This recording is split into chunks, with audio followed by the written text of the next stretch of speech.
Hello students, ICT channel पे आपका स्वागत है। आज हम शिक्षा निदेशालय की वर्कशीट नंबर 18 डिस्कस करेंगे, जो कि 26 नवंबर यानी थर्सडे की वर्कशीट है और यह कक्षा 8 के विद्यार्थियों के लिए। और आज की वर्कशीट का विषय है हिंदी। लेकिन वर्कशीट को शुरू करने से पहले अगर आप चैनल पे नए हैं तो चैनल को जरूर सब्सक्राइब करें और साथ ही दिए हुए बेल आइकन को भी जरूर दबाएं ताकि चैनल पे आने वाली सारी वीडियोस की नोटिफिकेशन आपको सबसे पहले मिल सके। और इसके साथ ही आप इस वीडियो को शुरू से लेके अंत तक जरूर देखें ताकि वर्कशीट आपको अच्छे से समझ में आ जाए। और जब आप वीडियो को पूरी देख लें तो दोबारा से आप पॉज करके वीडियो को क्वेश्चन आंसर्स को अपने कॉपी में नोट डाउन कर सकते हैं। तो आइए शुरू करते हैं हम हमारी वर्कशीट। तो सबसे पहले आपको यहाँ पे अपना नाम लिखना है और यहाँ पे आपको अपनी क्लास टीचर का नाम लिखना है। तो बच्चों, अब तक हम कबीर दास जी की साखियां पढ़ चुके हैं जिनमें उन्होंने जीवन से जुड़े आचरण, व्यवहार व आदर्शों की चर्चा की है। आज हम कबीर की साखियां पाठ की पुनरावृत्ति करेंगे। तो बच्चों, आज हम कबीर की साखियां जो पाठ है उसको हम फिर से दोहराएंगे। तो पहले मैं ये सारे दोहे पढ़ लेती हूँ, उसके बाद हम क्वेश्चन आंसर्स को सॉल्व करेंगे। जाति ना पूछो साध की, पूछ लीजिए ज्ञान, मोल करो तरवार का, पड़ा रहन दो म्यान। यानी किसी भी व्यक्ति की जाति या धर्म नहीं पूछना चाहिए। हमेशा हमें किससे महत्व देना चाहिए? उसके ज्ञान को महत्व देना चाहिए, क्योंकि तलवार का मूल्य होता है उसको, जिस म्यान में तलवार रहती है उस म्यान का कोई महत्व नहीं होता। महत्व किसका होता है? तलवार का महत्व होता है। अगला है, आवत गारी एक है, उल्टत होई अनेक, कह कबीर नाही उलटिए, वही एक की एक। यानी जब भी गाली आती है तब वह एक ही होती है, लेकिन उसका उलटकर उत्तर देने से वह कई रूप ले लेती है। यानी गालियों का सिलसिला उससे शुरू हो जाता है। तो हमें क्या करना चाहिए? जब भी गाली आए तो हमें गालियों का उलटकर उत्तर नहीं देना चाहिए। ऐसा करने से क्या होगा? वह गाली का सिलसिला वहीं नष्ट हो जाएगा और बात आगे नहीं बढ़ेगी। अगला है, माला तो कर मैं फिरे, जीभी फिरे मुखमाही, मानुआ तो दहु दिसी फिरे, यह तो सुमरन नाही। तो यहाँ पे कबीरदास जी कहते हैं कि सिर्फ हाथ में माला लेकर फेरने से और मुंह से भगवान का नाम लेने से भगवान का असली सुमिरन नहीं होता। यानी कि यह भगवान का असली स्मरण नहीं होता, बल्कि भगवान का असली सुमिरन तब होता है जब हमारा मन एकाग्र हो, यानी जब हमारा मन शांत हो। अगला है, कबीर घास न नींद दिए, तो पाँव तली होई, उड़े पड़े जब आंख में, खड़ी दुलेही होई।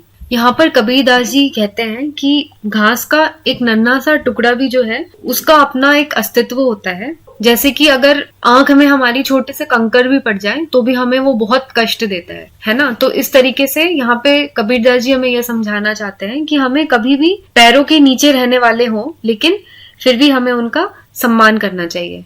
जग में बैरी कोई नहीं, जो मन शीतल होए, या आपा को डारी दे, दया करे सब कोय।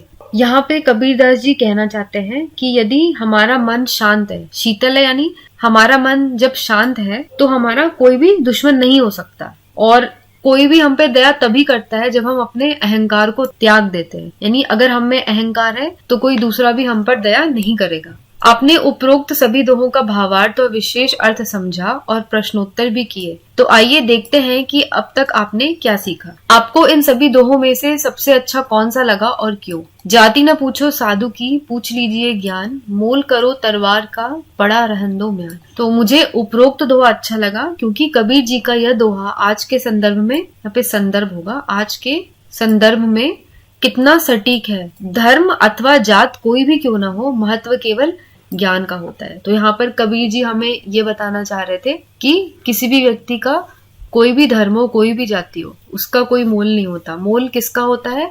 केवल ज्ञान का होता है। मनुआ तो दहु दिसी फिरे। कबीरदास इस उक्ति से आपने क्या समझा? तो मनवा तो चहु दिसी फिरे। तो कबीरदास जी इस उक्ति में यह कहना चाहते हैं कि यदि मन ही एकाग्र ना हो तो ईश्वर का सच्चा सुमिरन नहीं होता है। यानी अगर आपका मन ही एकाग्र नहीं है, अगर आपका मन एक जगह पे नहीं है, आपका मन चंचल है, तो आप ईश्वर का सुमिरन यानी ईश्वर का भजन आप नहीं कर सकते।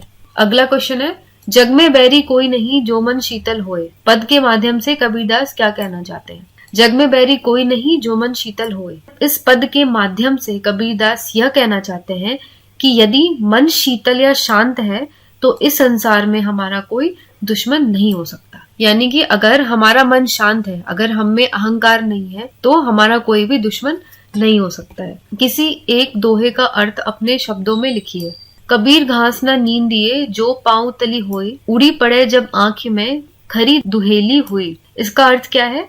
कबीरदास जी कहते हैं कि रास्ते में पड़ा हुआ घास का नन्हा सा टुकड़ा भी अपना विशेष अस्तित्व रखता है। मनुष्य को पैरों के नीचे रहने वाले दूसरों का भी अपमान नहीं करना चाहिए। यानी नन्हा सा टुकड़ा हवा के साथ उड़कर जब मनुष्य की आंखों में पड़ जाता है तो यही अत्यंत कष्टदायक बन जाता है। मनुष्य जब तक उस तिनके को अपने आंख से नहीं निकाल देता तब तक उसे चैन नहीं मिलता है। अर्थात कोई अपने से कितना भी कमजोर क्यों ना हो, हमें उसका अपमान नहीं करना चाहिए। तो यहाँ पे आपने क्या समझा कि छोटा सा ही घास क्यों ना हो रास्ते में, उस छोटे से घास का भी अपना एक अस्तित्व होता है, उसमें भी अपना एक प्राण होता है, उसमें भी प्राण है, उसका भी कोई अस्तित्व है। तो हमें अपने से जो कमजोर व्यक्ति हैं उनका अपमान नहीं करना चाहिए, क्योंकि कोई भी व्यक्ति छोटा या बड़ा नहीं होता। कोई कितना भी पद से छोटा हो या किसी भी तरीके से छोटा हो, उसका अपना एक सम्मान है, उसकी अपनी एक इज्जत है। हमें किसी का भी अपमान नहीं करना चाहिए।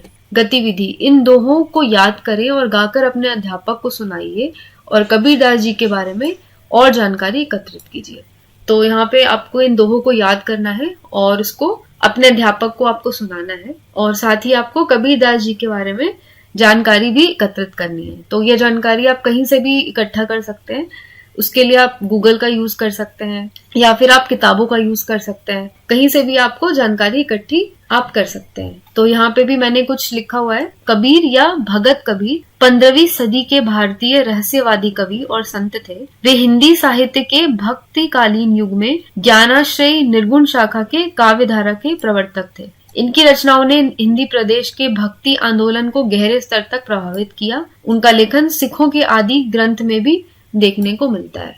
तो बच्चों, इस तरीके से आप या तो यही वाला आंसर कॉपी कर सकते हैं या फिर आपको कहीं और से कुछ भी इंफॉर्मेशन मिलती है कबीरदास जी के बारे में तो आप उसको भी लिख सकते हैं। तो यही थी हमारी आज की वर्कशीट। ये वर्कशीट आपको कैसी लगी ये आप मुझे कमेंट करके जरूर बताना, और साथ ही इस वर्कशीट से रिलेटेड आपके जो भी डाउट्स हैं वो भी आप मुझे कमेंट करके पूछ सकते हैं। तो अगर आज की ये वीडियो पसंद आई हो तो लाइक बटन को जरूर दबाएं, और साथ ही इस वीडियो को अपने सारे दोस्तों के साथ भी जरूर शेयर करें। तो आज के लिए बस इतना ही। मैं मिलूंगी आपको अगली वर्कशीट के साथ।